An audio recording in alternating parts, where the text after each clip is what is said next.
They thought we were prey. For centuries, the Zephyrian Collective had swept across the galaxy like a cosmic plague, consuming entire civilizations with methodical precision. Their technology was beyond comprehension. Their fleets numbered in the millions, and their empires stretched across 3 spiral arms of the Milky Way. No species had ever survived their initial assault. No world had ever fought back successfully. Earth was supposed to be just another footnote in their endless catalog of conquered worlds, a small blue marble inhabited by primitive bipeds who had barely mastered interplanetary travel.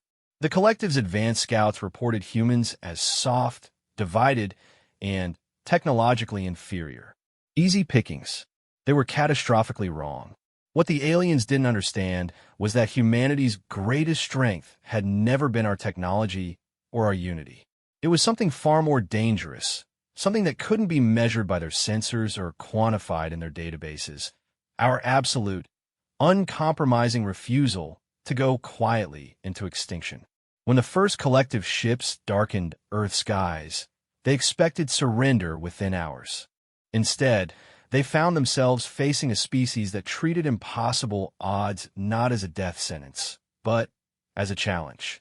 A species that had spent millennia perfecting the art of warfare against its own kind, and was about to turn that terrible expertise outward for the first time.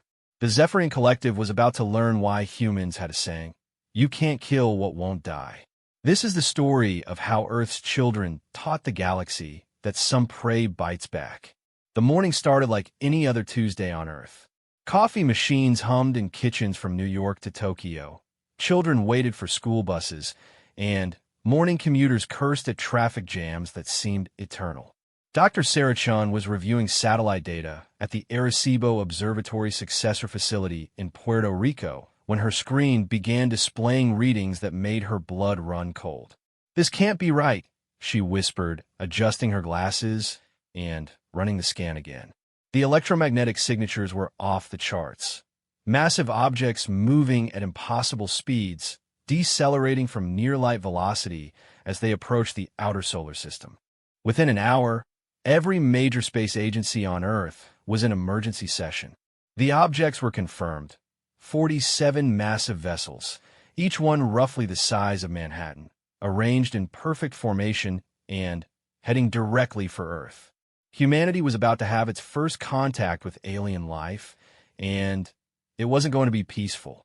Admiral James Rodriguez stood in the Pentagon's Underground Command Center, his weathered face grim as he studied the holographic display showing the approaching fleet.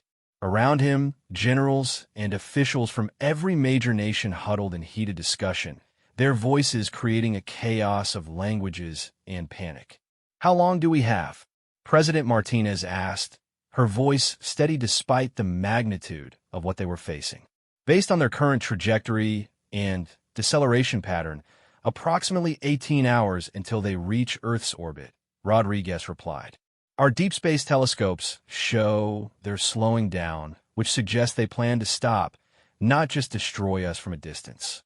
Secretary of Defense Thompson leaned forward. "What are our options?" Rodriguez almost laughed. "Almost. Against technology that can traverse interstellar space at those speeds? Conventional wisdom says we have no options. But conventional wisdom has never met the human race when it's backed into a corner. Across the globe, military bases erupted into activity. Nuclear silos powered up for the first time since the Cold War, not aimed at each other, but toward the stars. Naval fleets converged on strategic positions, while air forces prepared for combat scenarios they had never trained for. It was chaos, but it was purposeful chaos, the kind that had defined human warfare for millennia. Dr. Chin's facility became ground zero for humanity's first attempt at communication. Radio signals flooded the electromagnetic spectrum, broadcasting in every conceivable mathematical and scientific language. Earth's message was simple. "We are here. We are listening. What do you want?" The response came at precisely 14:32 Greenwich Mean Time, broadcast simultaneously on every radio, television, and internet-connected device on the planet. The voice that emerged was cold, mechanical, yet unmistakably intelligent. Primitive species of Sol 3. You are designated for absorption into the collective. Resistance is futile. Prepare for efficient integration. Your biological distinctiveness will be preserved for study. Compliance will minimize casualties. The message repeated in dozens of Earth languages, each translation perfect, each word carrying the weight of absolute certainty. The aliens had clearly studied human communications, learning their languages with the patience of a species that viewed conquest as routine maintenance. President Martinez stood before a hastily assembled joint session of Congress, her face pale but determined. "My fellow Americans and citizens of Earth," she began, knowing that every nation was watching, "we face an enemy unlike any in human history. But we're not the same species that cowered in caves from predators. We are the children of survivors, the descendants of those who looked at impossible odds and decided to fight anyway." The speech was interrupted by air raid sirens. The alien fleet had entered Earth's atmosphere. Commander Sarah Mitchell piloted her F-35 Lightning II through turbulent skies over the Atlantic, leading a squadron of fighters in humanity's first aerial engagement with an extraterrestrial force. The alien ship looming above them defied every law of physics she understood. A massive crystalline structure that pulsed with inner light, hovering impossibly without any visible means of propulsion. "Raptor Squadron, weapons hot," she commanded, her voice steady despite the hammering of her heart. "Remember, we're not trying to win this fight. We're trying to learn how they fight." The first alien vessel to descend was roughly 2 miles in length, its surface a complex pattern of geometric shapes that seemed to shift and flow like living metal. As it settled into position over London, smaller craft began emerging from its hull, sleek, organic-looking fighters that moved more like living creatures than machines. The battle was joined with humanity's typical stubborn refusal to acknowledge when they were outmatched. Human fighters dove at the alien craft with reckless courage, their missiles and cannon fire creating brilliant light shows against energy shields that seemed to absorb and redirect every attack. The aliens responded with weapons that fired concentrated beams of superheated plasma, turning human aircraft into expanding clouds of vapor and metal. But something unexpected happened. The alien fighters, for all their technological superiority, fought with predictable patterns. They were efficient, logical, and utterly without imagination. Human pilots, trained in a military tradition that valued improvisation and adaptation, began to exploit that rigidity. Lieutenant Marcus Thompson, flying an aging F-16 that should have been outclassed by decades, managed to slip past an alien fighter's energy shield by flying in a corkscrew pattern that the alien's targeting system couldn't predict. His cannon fire struck the creature's hull, and for the first time since the battle began, an alien craft went down. "This is Falcon 7, Thompson shouted over the radio. "The bastard shields don't adapt fast enough to random flight patterns. They're designed for logical combat." The lesson spread through the combat zone like wildfire. Human pilots, drawing on years of video games, action movies, and sheer bloody-mindedness, began flying in ways that defied military doctrine. They flew upside down, in spirals, in patterns that would make their instructors weep, and suddenly, alien fighters were falling from the sky. The larger ship, however, remained untouchable. Its weapons carved through human defenses like a scythe through wheat, and for every alien fighter destroyed, 3 human aircraft were lost. But humanity had learned something invaluable. Their enemies could be hurt, and they could be killed. Dr. Elizabeth Grant watched from her laboratory at MIT as the footage came in from combat zones around the globe. As a xenobiologist who had spent her career studying the possibility of extraterrestrial life, she was now faced with the reality of it, and that reality was trying to kill her species. "Look at their ship designs," she said to her colleague, Dr. James Park, as they analyzed captured footage. "Everything is based on efficiency and logic. Perfect geometric patterns, optimal energy distribution. They're a hive mind species, or something close to it. Which means, Park asked, though he was already beginning to understand. Which means they think like a collective. They can't imagine individual initiative, creative chaos, or irrational behavior. They're powerful, but they're also predictable. Grant's eyes lit up with the kind of dangerous enthusiasm that had driven human scientific discovery for centuries. We're dealing with a species that has conquered the galaxy through superior technology and logical thinking. They've never faced a species that conquers through stubbornness and stupidity. As night fell over Earth, the situation became clear. 47 massive alien ships now hovered over major population centers worldwide. Each one was disgorging thousands of smaller craft and what appear to be ground troops. Humanity's air forces had been decimated, though they had managed to destroy nearly 300 alien fighters in return. The alien ground forces began their descent in the early hours of Wednesday morning. They came in massive transport pods that cracked open like metallic eggs, disgorging creatures that looked like a nightmare fusion of insect and machine. 7 feet tall, with 6 limbs ending in manipulator claws that could function as either tools or weapons, they moved with the coordinated precision of a perfectly programmed army. General Sarah Kim watched from the Pentagon as reports flooded in from around the world. The aliens were landing in major population centers, using some kind of pacification field that rendered human weapons temporarily inert within a 50-meter radius. It was a devastating tactical advantage, but it was also their first mistake. They're assuming we'll fight like they do, Kim realized, studying the pattern of their deployments. Logical, organized from prepared positions. They're leaving the rural areas alone because they don't see scattered human populations as a threat. She turned to her staff with a grin that would have terrified the collective strategists had they been capable of understanding human facial expressions. Gentlemen and ladies, we're about to introduce our new friends to the concept of guerrilla warfare. In the mountains of Afghanistan, former enemies found themselves fighting side by side against an existential threat. Taliban fighters shared ammunition with American soldiers, while in the Amazon rainforest, Brazilian military forces coordinated with indigenous tribes whose knowledge of the jungle would prove invaluable in the coming fight.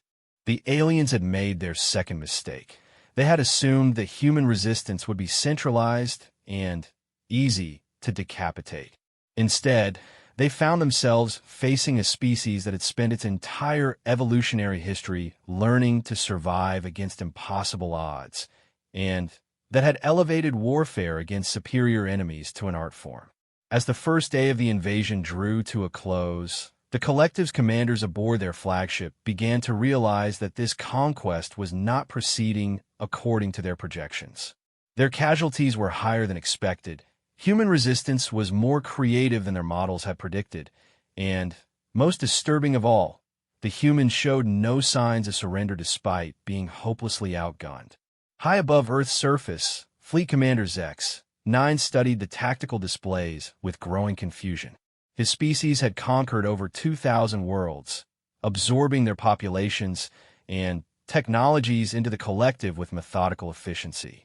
Never before had a pre-spacefaring civilization managed to destroy even a single collective fighter craft. The humans had destroyed hundreds.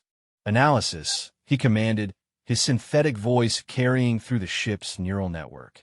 The humans employ chaotic battle strategies that defy mathematical prediction, his tactical coordinator responded.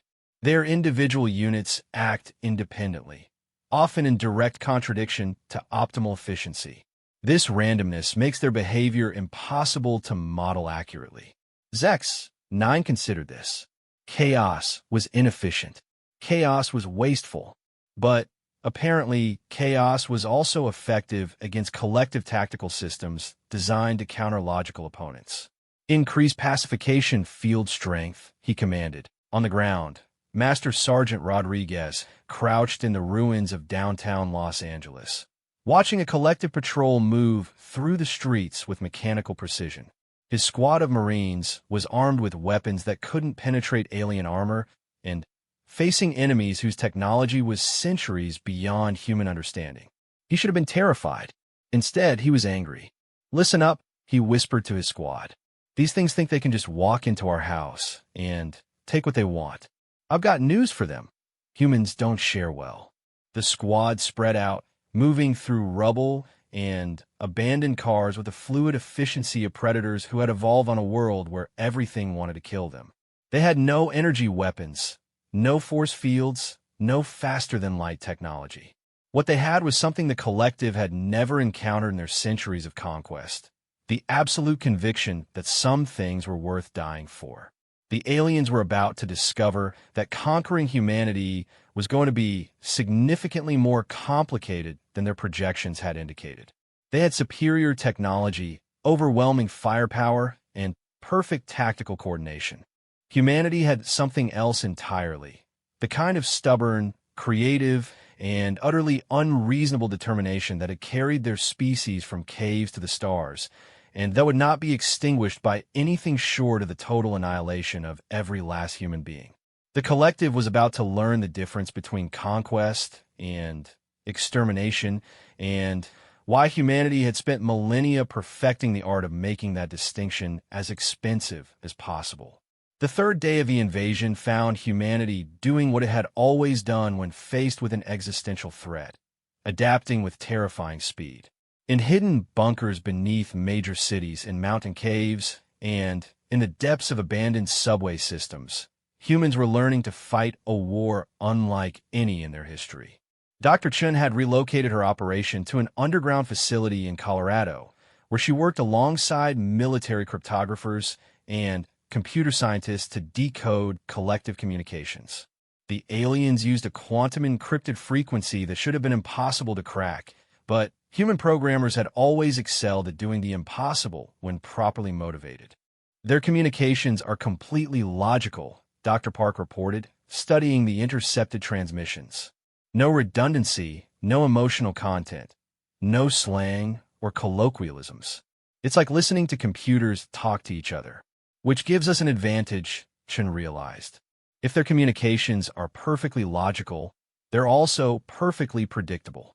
We can anticipate their movements if we understand their decision-making process. Meanwhile, the military situation was evolving in ways that defied every conventional wisdom about asymmetric warfare. The collective forces held every major population center, but their control ended at the edges of cities. Rural areas had become a nightmare for alien patrols, where every farm might hide a sniper, and every forest could conceal an ambush. Captain Maria Santos led her rangers through the forests of Oregon, tracking a collective patrol that had been systematically destroying human infrastructure. The aliens moved in perfect formation, their sensors sweeping for threats with mechanical precision. They found none, because Santos had learned to think like prey. Her squad moved like ghosts through terrain they had trained in for years, using every trick learned from generations of soldiers who had fought superior enemies. They struck from positions the aliens couldn't have predicted, using weapons the collective sensors weren't designed to detect, and disappeared before the enemy could respond. "Contact in 30 seconds, she whispered into her radio, watching the alien patrol approach a carefully prepared killing zone. "Remember, hit the flankers first. Their command structure is rigid. Cut off the coordinators, and the rest lose cohesion." The ambush erupted with devastating precision. Human snipers, positioned in trees and behind rocks that alien sensors read as harmless terrain features, opened fire simultaneously. Their weapons couldn't penetrate collective armor, but they had learned that the aliens' joints were vulnerable to sustained fire, and their visual sensors could be blinded by directed electromagnetic pulses. The aliens responded exactly as predicted, falling back to predetermined positions and calling for reinforcement. But Santos had anticipated this too. Her squad melted away into the forest, leaving behind only improvised mines and the kind of traps that worked because no logical military commander would expect enemies to be quite so devious. In New York, the resistance had taken a different approach. The subway tunnels beneath Manhattan had become an underground city, where former Wall Street executives worked alongside sanitation workers and gang members to coordinate strikes against collective positions. Leadership emerged organically, based not on rank or social status, but on who could best adapt to the reality of urban guerrilla warfare. Marcus Johnson, a former software engineer, found himself leading a group of 20 volunteers in a raid against an alien communication hub. His background in network security had proven surprisingly relevant to military tactics when the enemy relied on predictable data flows and logical communication protocols. Their mistake is treating this like a standard pacification operation, he explained to his team as they prepare to move. They're following a playbook designed for enemies who fight rationally. We're going to hit them with something their computers can't model: pure human stubbornness. The raid succeeded because it made no tactical sense. Instead of attacking the heavily defended front entrance, Johnson's team entered through the building's old pneumatic mail system, emerging inside the alien facility like deadly jack-in-the-boxes. They caused minimal physical damage, but captured enough alien technology to keep human scientists busy for weeks. Across the globe, similar stories were playing out. In the Australian outback, Aboriginal trackers led collective patrols into the desert and simply left them there to die in temperatures their technology couldn't handle. In Siberia, Russian special forces used the harsh winter as a weapon, knowing that aliens adapted to space travel might not be prepared for -40 temperatures and blizzards that could blind even advanced sensors. The collective's casualties were mounting, but more importantly, their timetables were falling apart. Worlds typically surrendered within 72 hours of initial contact. Earth was now entering its 4th day of resistance, and the humans showed no signs of weakening. Fleet Commander Zex 9 faced a problem that no collective commander had encountered in over 3 centuries, a species that seemed to become more dangerous the more desperate their situation became. His latest reports indicated that human resistance was actually increasing, not decreasing, as the invasion progressed. The humans are displaying behavior patterns inconsistent with survival logic, his analysis coordinator reported. They continue fighting despite catastrophic losses and minimal chance of victory. Our psychological warfare protocols are proving ineffective. Zex 9 reviewed the data with growing concern. The collective had always relied on species' natural survival instincts to facilitate surrender. When faced with overwhelming force, intelligent beings chose submission over extinction. It was logical. It was universal. Apparently, nobody had informed the humans about this universal law. Increase ground force deployment by 300%, he commanded. Expand pacification fields to cover rural areas. Implement psychological pressure tactics. The new phase of the invasion began with a demonstration of alien power that should have broken human morale forever. The collective selected a mid-sized city, Denver, Colorado, and systematically destroyed it with precision energy strikes that left nothing but glass and ash. The message was clear: surrender or watch your civilization burn. Humanity's response was not what the collective had expected. Within hours of Denver's destruction, human resistance activities increased dramatically. The sight of their city reduced to slag didn't terrify humans into submission. It enraged them into a fury that transcended rational thought. Military recruitment centers that had been struggling to find volunteers were suddenly overwhelmed with citizens demanding weapons and training. President Martinez addressed the world from a hidden bunker, her voice carrying across every surviving communication channel. They want to show us what they can do to our cities? Fine. Let me show them what we can do when we stop caring about the odds. The speech was interrupted by reports of a massive human counterattack. Not a military operation planned by generals and politicians, but a spontaneous uprising of ordinary people who had decided that if they were going to die, they would die fighting.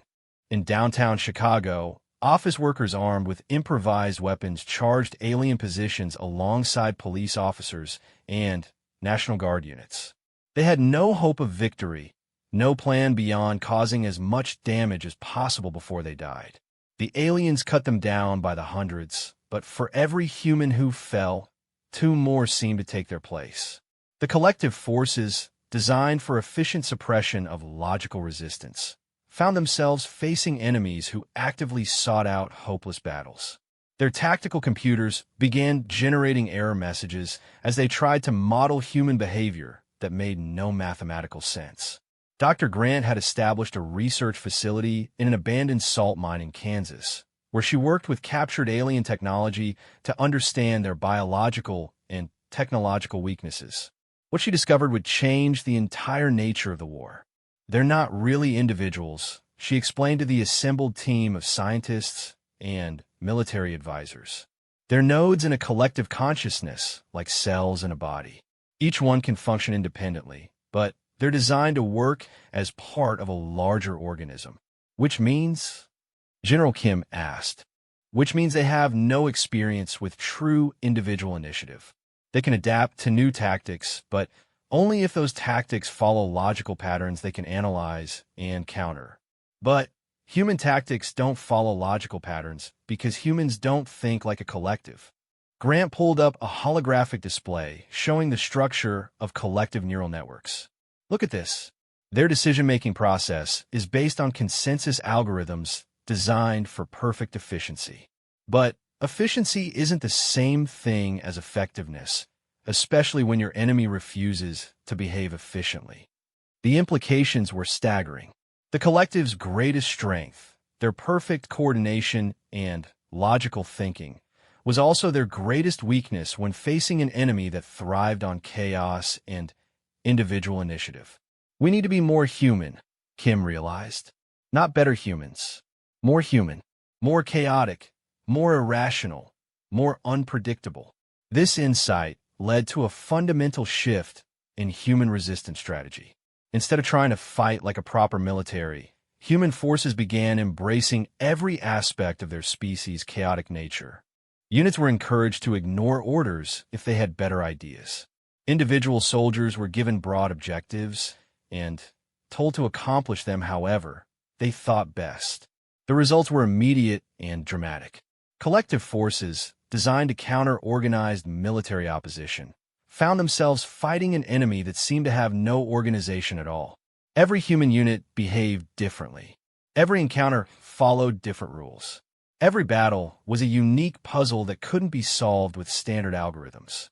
In the ruins of Los Angeles, Sergeant Rodriguez had gathered a mixed group of Marines, gang members, and suburban soccer moms into something that barely qualified as a military unit. They had no formal training as a group, no standardized equipment, and absolutely no respect for military hierarchy when it interfered with killing aliens. Here's the plan, Rodriguez announced before their next raid. There is no plan. We're going to hit that supply depot, take whatever we can carry, and get out. How we do it is up to each of you. Trust your instincts, watch each other's backs, and remember, we're not trying to win. We're trying to make them lose. The raid was a masterpiece of organized chaos. Every member of the team attacked from a different direction using different tactics. The suburban moms proved particularly effective at improvised explosives, while the gang members excelled at close-quarters combat in urban environments. The Marines provided the professional backbone that held the entire operation together. The collective defenders, faced with an attack that followed no discernible pattern, found their tactical systems overloading as they tried to predict enemy movements that seemed to be based on pure randomness. By the time they adapted to one human's fighting style, the human had moved on and been replaced by someone else fighting in a completely different manner. As the first week of the invasion drew to a close, the collective faced a situation unprecedented in their history of conquest.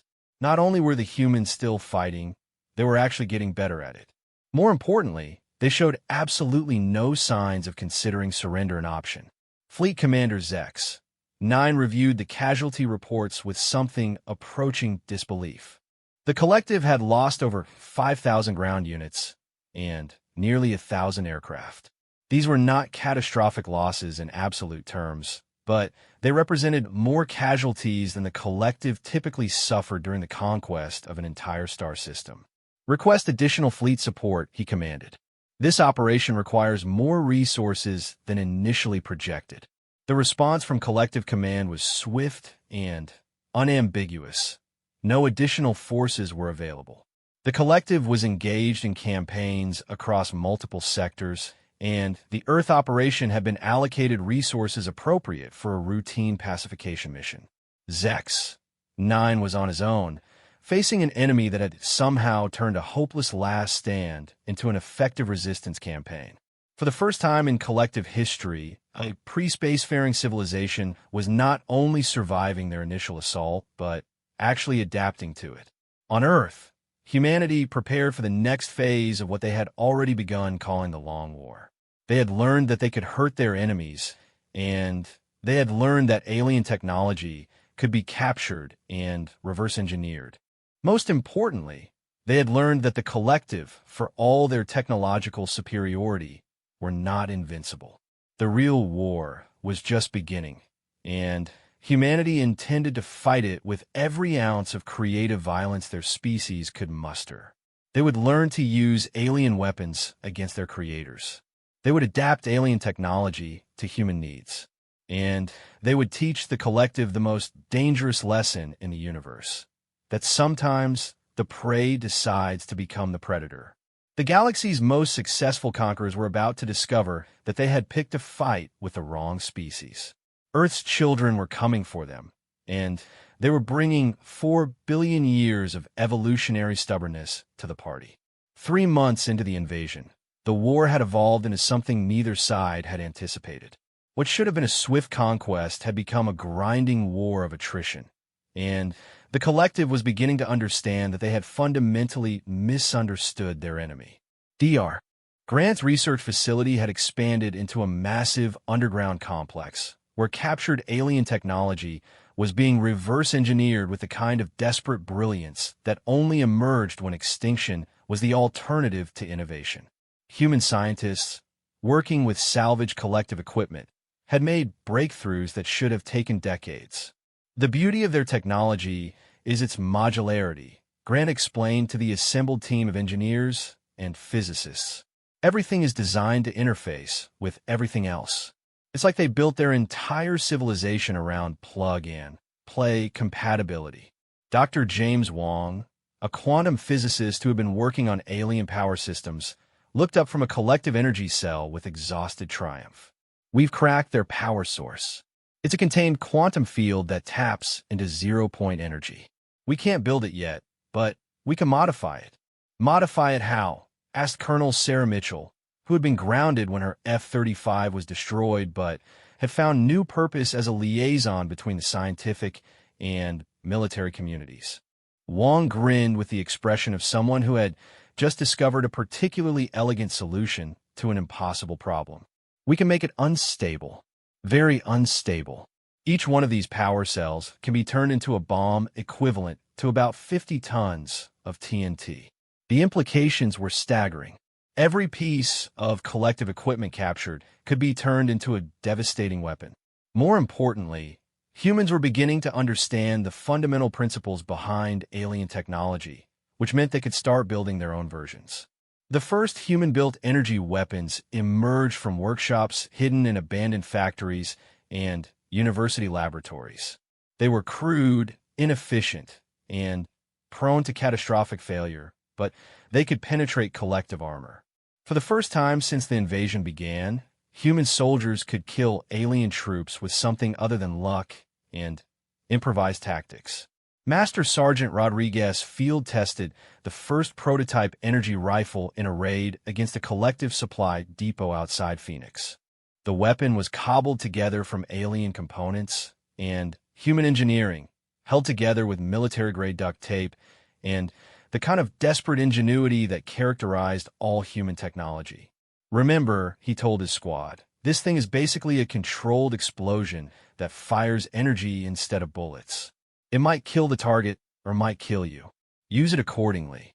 The raid was a revelation. For the first time, human forces could engage collective troops on something approaching equal terms. The aliens still had superior coordination and technology, but humans had something the collective had never developed: the ability to improvise in real time.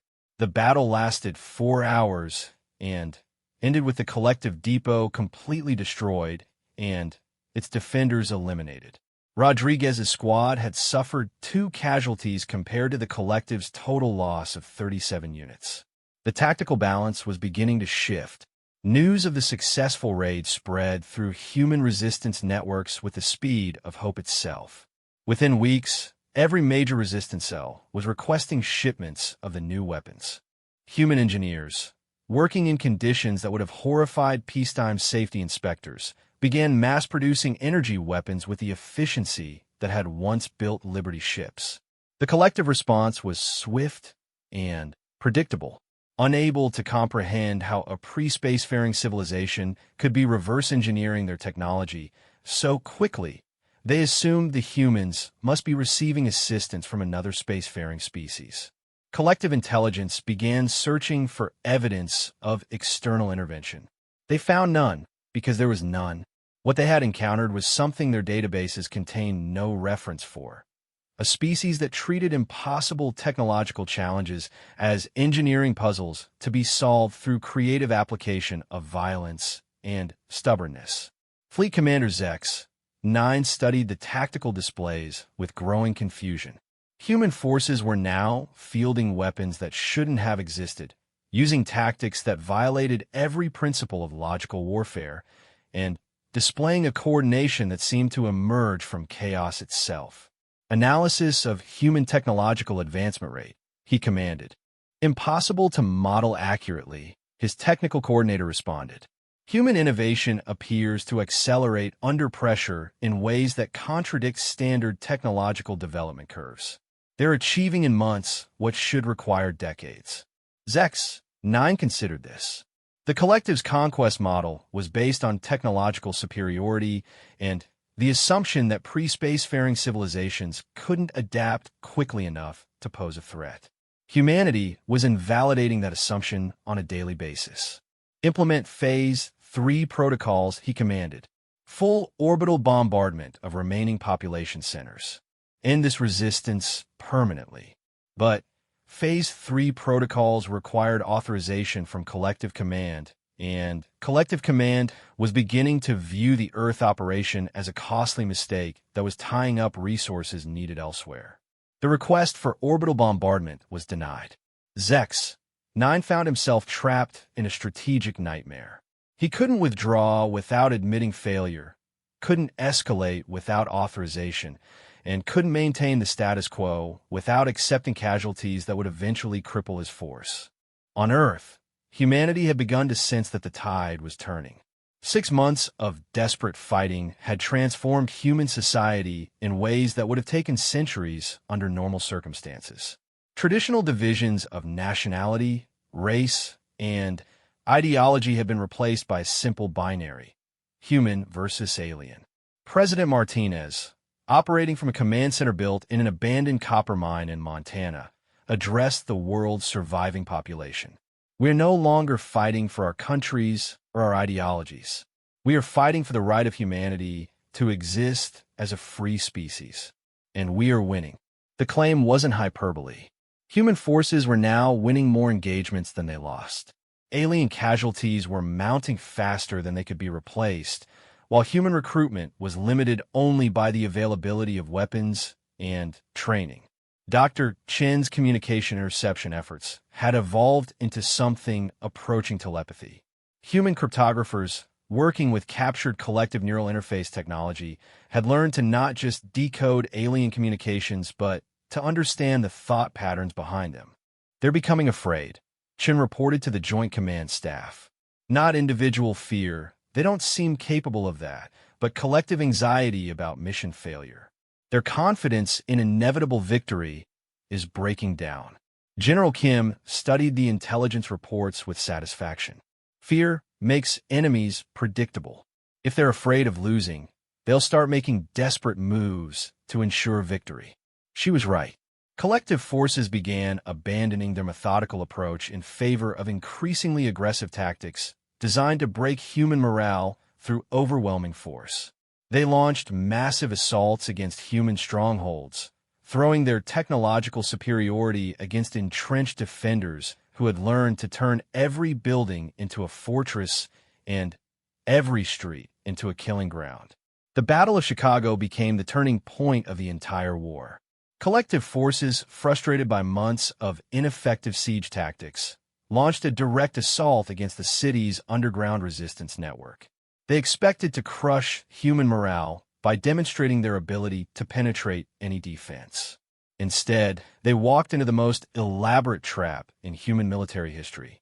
The city had been evacuated months earlier, but its infrastructure had been turned into a weapon. Every building was rigged with captured alien explosives. Every street contained hidden weapons emplacements manned by volunteers who had no intention of surviving the battle. Every subway tunnel had been turned into a channel for directing the flow of alien forces exactly where human defenders wanted them. Commander Sarah Mitchell, now leading the defense of the city, watched from her command post as collective forces poured into Chicago's downtown area. "They think they're conquering a city," she said into her radio. "They're actually walking into a gun." The battle lasted 18 hours and ended with the complete destruction of an entire collective division. Over 3,000 alien troops were killed in exchange for 800 human defenders. More importantly, the humans had captured enough alien equipment to outfit an entire army. But the real victory was psychological. For the first time, humans had not just defeated an alien force, but had done so through superior planning and tactics. They had outthought their enemies, not just outfought them. The success at Chicago triggered a worldwide human offensive.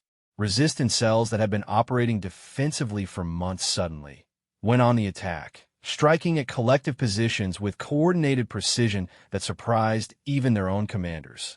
In the Amazon, human forces led by indigenous guides launched surprise attacks on alien mining operations, destroying equipment worth millions of collective credits. In the Sahara, nomadic tribes used their knowledge of desert warfare to eliminate alien patrols, leaving no survivors and no evidence except empty vehicles found weeks later by recovery teams. The collective's greatest advantage, their superior technology, was being systematically neutralized by human ingenuity. Every alien device captured was reverse-engineered, improved, and turned against its creators. Human engineers, freed from the constraints of normal scientific methodology by the urgency of survival, were making technological leaps that violated every known law of innovation. Dr. Wong's team had progressed from modifying alien technology to creating entirely new weapons based on collective principles, but designed for human tactics. The first human-built spacecraft rolled out of a converted automobile factory in Detroit, cobbled together from alien gravitic systems and human engineering intuition. "It's not pretty," Wong admitted, looking at the ungainly craft that looked like a fusion of a collective fighter and a human attack helicopter. "But it flies, it's armed, and it's ours." The first human space battle took place in Earth's upper atmosphere when a squadron of converted alien fighters encountered a human patrol. The engagement lasted less than 10 minutes and ended with the alien force completely destroyed. Humanity had achieved spaceflight not through decades of research and development, but through the simple expedient of stealing someone else's technology and making it better. Fleet Commander Zex 9 received the news of humanity's entry into space combat with something approaching despair. In less than a year, the humans had progressed from barely achieving orbital flight to fielding combat-capable spacecraft. Their rate of technological advancement defied every model the collective used to predict enemy capabilities. "Tactical assessment," he commanded, though he suspected he already knew what the analysis would reveal. "Human forces now pose a credible threat to orbital operations," his tactical coordinator reported. "Continued ground operations risk unacceptable casualties with minimal probability of success." Zex 9 faced the first strategic defeat in collective history. He could maintain the siege indefinitely, but doing so would only result in the gradual destruction of his fleet as humans continued to develop more advanced weapons. He could attempt a final massive assault, but human defensive capabilities had grown to the point where such an attack might fail catastrophically. Or he could do something that no collective commander had ever done. He could retreat. The decision was made easier by reports from collective scouts monitoring human space activities. The humans weren't just building defensive spacecraft. They were building ships capable of interstellar travel. In another year, maybe less, humanity would be capable of taking the war to the collective's home territories. The thought of human forces attacking collective worlds with the same chaotic effectiveness they had demonstrated on Earth was enough to convince Zex. 9. The strategic withdrawal was the only rational option. But the collective had made one final, fatal error in judgment. They assumed that humanity, faced with the prospect of alien withdrawal, would accept their enemy's departure and focus on rebuilding their shattered world. They were wrong. Humanity had spent a year learning that the universe contained enemies dedicated to their extinction. They had adapted their entire civilization to fighting that threat.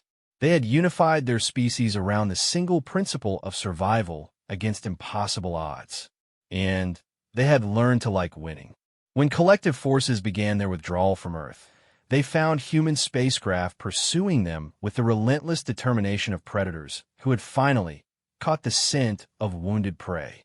The hunters had become the hunted, and Earth's children were coming for them with 4 billion years of evolutionary fury and a year's worth of alien technology. The galaxy was about to discover that sometimes the prey doesn't just bite back. Sometimes the prey follows you home. The retreat of the collective fleet from Earth was supposed to mark the end of humanity's first interstellar war. Instead, it marked the beginning of something far more terrifying: humanity's first interstellar conquest. Admiral Sarah Chun, formerly Dr. Chun of the Arecibo facility, stood on the bridge of the newly commissioned human dreadnought Indomitable, watching the last collective ships flee Earth's orbit. The vessel beneath her feet was a testament to human adaptability, built from captured alien technology, but designed according to human tactical doctrine that prioritized resilience over elegance. Pursuit course laid in, Admiral, reported her navigation officer, a former airline pilot who had learned interstellar navigation by studying captured collective star charts. We can overtake their rear guard in 6 hours. Chun smiled with the cold satisfaction of a predator who had spent months learning to hunt. Signal the fleet. All ships pursue. No collective vessel leaves this system intact. The human fleet that gave chase was unlike anything the galaxy had ever seen. 57 vessels of various sizes and configurations, each one a unique fusion of alien technology and human engineering.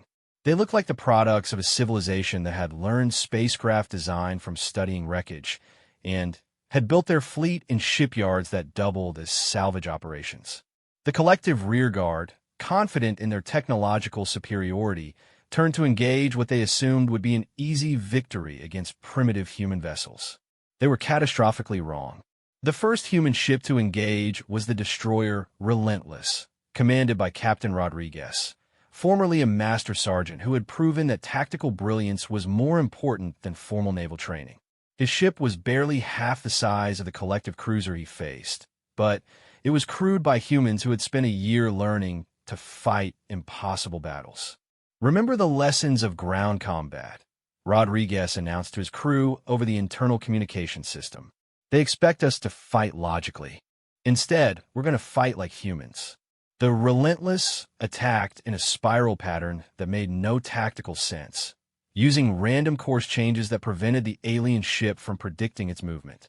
Human weapons, crude but effective, hammered at collective shields while the ship's own shields, reverse-engineered from alien technology, but improved with human redundancy systems, absorbed return fire. When the collective cruiser's shields failed, Rodriguez ordered his ship to ram the enemy vessel at full speed. It was a maneuver that no rational military commander would attempt, which was precisely why it worked. The collective crew, faced with an enemy that appeared to be committing suicide, hesitated for the crucial seconds needed for human boarding parties to breach their hull. The close-quarters combat that followed was a massacre. Collective troops, designed for range combat with energy weapons, were no match for humans who had learned to fight with captured alien firearms, improvise explosives, and, when necessary, their bare hands. The collective cruiser was captured intact, its crew eliminated, and its technology added to humanity's rapidly growing arsenal. Similar scenes played out across the engagement zone as human ships demonstrated the tactical philosophy that would define their approach to space combat. Any strategy that worked was a good strategy, and any strategy that surprised the enemy was an excellent strategy. Fleet Commander Zex 9 watched his rear guard being systematically destroyed by an enemy that fought like nothing in collective military doctrine. Human vessels attacked in formations that violated every principle of logical space warfare, used weapons that combined alien technology with incomprehensible human modifications, and employed tactics that seemed to be based on pure aggression rather than strategic calculation. Analysis of human tactical patterns, he commanded desperately. Unable to establish patterns, his tactical coordinator responded. Human units appear to be operating under individual initiative with minimal coordination. Each engagement follows different rules. Zex 9 understood, with the clarity that comes from impending disaster, that the collective faced an enemy unlike any in their history. The humans weren't just technologically adaptive. They were tactically unpredictable in ways that made conventional military planning impossible. Signal collective command, he ordered. Priority transmission. Humanity represents an existential threat to collective operations. Request immediate reinforcement by all available fleet assets. But collective command was dealing with problems of its own. News of the disaster at Earth had spread through their communication networks, and for the first time in centuries, member species of the collective were beginning to question whether their overlords were truly invincible. Rebellion was stirring on a dozen worlds, and collective forces were stretched thin trying to maintain order. Meanwhile, humanity was adapting to interstellar warfare with the same terrifying efficiency they had brought to planetary defense. Human engineers, working in zero-gravity manufacturing facilities cobbled together from alien technology, were producing weapons and spacecraft at a rate that defied every known industrial model. Dr. Grant, now Director of Human Xenotechnology Development, oversaw research efforts that had progressed from reverse engineering alien technology to improving upon it. Her teams had cracked the fundamental principles behind collective faster-than-light travel, quantum computing, and energy manipulation. We're not just copying their technology anymore, she reported to the Emergency Government Council. We're making it better. Human design philosophy emphasizes redundancy and adaptability over elegance. Our ships are uglier than theirs, but they're also tougher and more versatile.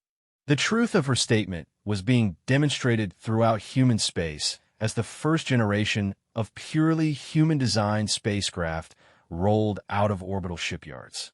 These vessels looked like nothing the galaxy had ever seen, bristling with weapons, armored like battle tanks, and designed with the assumption that they would take massive damage and keep fighting. President Martinez, operating from a new capital built in orbital space around Earth, addressed humanity's growing interstellar population. We have learned that the universe is not a peaceful place. We have learned that there are those who would destroy us simply because we exist. And we have learned that the best defense against such enemies is to destroy them first. The philosophy behind her words was already being implemented throughout human space. Every human colony ship was also a warship. Every mining station doubled as a military outpost. Every civilian was also a soldier. Humanity was militarizing their expansion into space with a single-minded focus of a species that had barely survived extinction. 6 months after the collective retreat from Earth, human forces launched their first interstellar offensive. The target was Kepler 442b, a collective agricultural world that supplied food for 3-star systems. The attack was planned with the kind of meticulous attention to detail that humanity brought to everything they considered important. Admiral Chun led the assault force personally, commanding a fleet of 80 human vessels against a collective defense force that should have been overwhelmingly superior.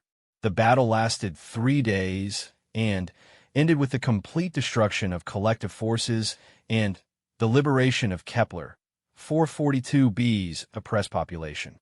The victory was significant not just tactically, but psychologically. For the first time, a member species of the collective had been liberated by external intervention. The psychological impact on other conquered species was immediate and profound. Commander Sarah Mitchell, now leading human ground forces, supervised the occupation of the captured world. What she found there changed humanity's understanding of the collective forever. "They're not conquerors," she reported to Admiral Chun. "They're parasites. The local population isn't integrated into collective society. They're slaves, kept alive only to produce resources for their masters." The revelation transformed humanity's war aims.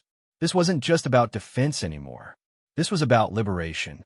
Every world under collective control contained populations that could potentially be freed, and humanity had both the motivation and the capability to do so.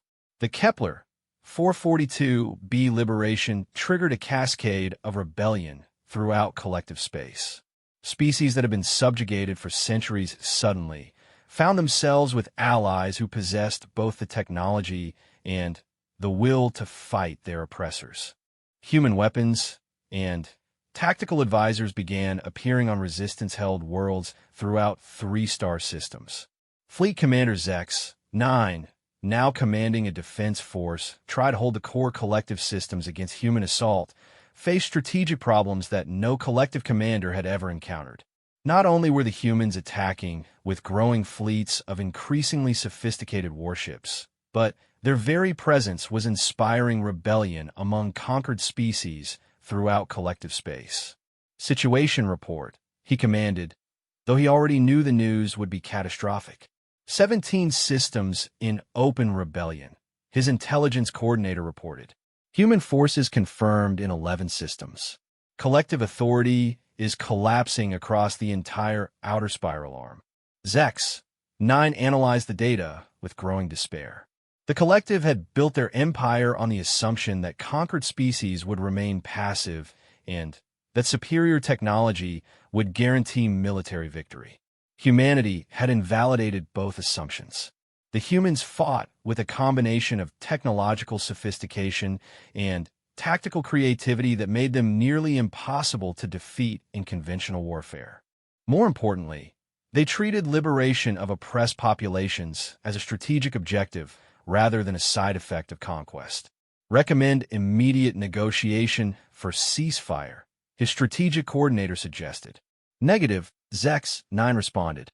"The collective does not negotiate with inferior species." But even as he spoke the words, Zex 9 knew they no longer applied. Humanity was no longer inferior in any meaningful sense. They had achieved technological parity, demonstrated tactical superiority, and shown strategic vision that exceeded collective planning capabilities. 2 years after first contact, human fleets were operating throughout what had once been secure collective space. Admiral Chen's forces had liberated 47 worlds and were advancing toward the collective's core systems with the inexorable momentum of a species that had learned to view galactic conquest as an engineering problem to be solved through applied violence. The climactic battle took place at Rigel Prime, the collective's primary manufacturing world and the symbolic heart of their empire. Chun brought a fleet of 300 human vessels against the largest collective defense force ever assembled. Over 800 ships representing the combined military might of a galactic empire. The battle should have been a collective victory through simple numerical superiority. Instead, it became the final demonstration of humanity's transformation from prey to predator. Human forces attacked in waves that seemed chaotic but followed a deeper logic based on confusion and misdirection. Each wave used different tactics, forcing collective defenders to constantly adapt their responses. When collective forces adjusted to one type of attack, they found themselves vulnerable to the next. The decisive moment came when Shun ordered her flagship to ram the collective command vessel at faster-than-light speeds, a maneuver that every law of physics suggested should be impossible. Human engineers had made it possible by modifying collective FTL technology in ways that prioritized destructive potential over safety considerations. The collision destroyed both vessels, but decapitated collective command structure at the crucial moment. Human forces, operating under individual initiative, continued fighting with coordinated effectiveness. Collective forces, dependent on centralized coordination, began suffering systemic command failures. The battle ended with the complete destruction of collective defensive forces and the capture of Rigel Prime. Admiral Chun did not survive to see the victory, but her sacrifice became the symbol of humanity's transformation from a species fighting for survival to a galactic power that would not tolerate the existence of slavers and conquerors. Fleet Commander Zex 9 found himself commanding the last intact collective fleet, retreating toward their home system with human forces in relentless pursuit. His empire was collapsing, his species faced extinction, and his enemy showed no signs of offering quarter to those who had attempted genocide against humanity. Signal human forces. He commanded with the resignation of someone who finally understood the magnitude of his species' error. Request terms for surrender. The response came from Admiral Martinez, Chin's successor and the daughter of the former president of Earth. The terms are simple: unconditional surrender of all collective forces, immediate liberation of all enslaved populations, and trial of all collective leadership for crimes against galactic civilization. Zex 9 considered the terms. By accepting, the collective would cease to exist as a political entity. By refusing, they would be hunted to extinction by an enemy that had demonstrated both the capability and the will to eliminate threats completely. Terms accepted, he transmitted. The surrender of the collective marked the end of the galaxy's most successful empire and the beginning of humanity's emergence as a galactic power. But, unlike their predecessors, humans had learned the fundamental lesson that the collective had ignored. True strength came not from conquering other species, but from liberating them to reach their own potential. 5 years after first contact, the former collective territories had been transformed into the Galactic Federation, a loose alliance of free species united by the principle that no civilization had the right to enslave another. Humanity served as the Federation's military backbone and technological innovators, but governance was shared among all member species. Dr. Grant, now serving as the Federation's Director of Scientific Development, often reflected on how far humanity had come.